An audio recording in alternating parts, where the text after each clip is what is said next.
start. So, I believe the logo or gold started last year with the inverted H and S. So, and then we just made a very little tweaking for the 7th, if you still remember the logo for the 6th. So that is when we introduce this logo of the inverted H of S. And then this will be the plaque for the winners. Yeah, inverted. Ikaw, Jud. Anyway, well, what's new for this year? I believe we already been mentioning it. So we will be having a timing chip. So, the 12. We already have all the materials. Actually, registration started today, right after the press con. And that's why we really want kanilang sad siguro manawagan na kudaan because it's always been my experience for the past 6 years. I hope in this 7th year we won't happen again because this time around lisod na gyud kang hinang UI.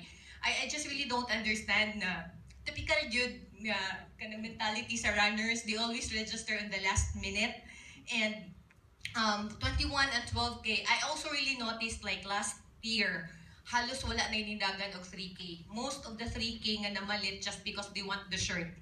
When we gun start on the starting line, halos just a handful really runs 3K. Majority really runs 12 and 21. The only challenge now is that last year, madapat og hangyo on the last minute na grupo nga mo last minute register. But for this year, the challenge now is since we're doing time and chip for 12K and 21K, we cannot really accommodate.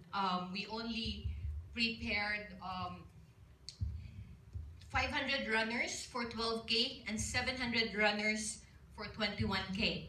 Because if you've noticed, there's already a time and chip. The time and chip is the part of the race bib. So when they're going to register now, starting today, until supply lasts.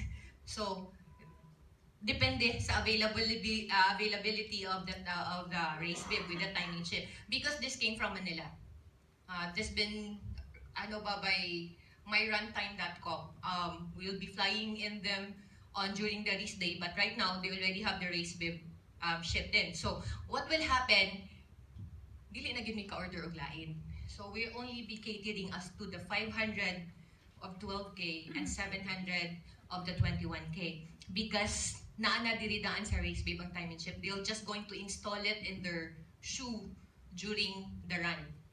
Then amo sa but kung sa bagay when they're going to register naman dito the do's and don'ts kay based on what I learned, this is a magnetic strip something at the back of the race bib, so they should not put it near mga electronic daw para di siya madaot ang timing chip.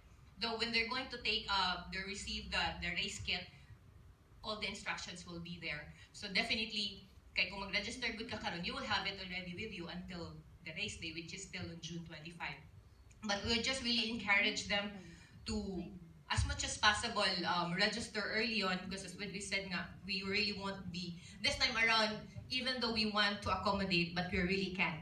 And like before nga, since wala man siya timing chip, so kung manghangyo, madarag yun siya na siya. But this time around, we just really can't because we already got all the timing chip in as of yesterday. As to the medal, so still, the same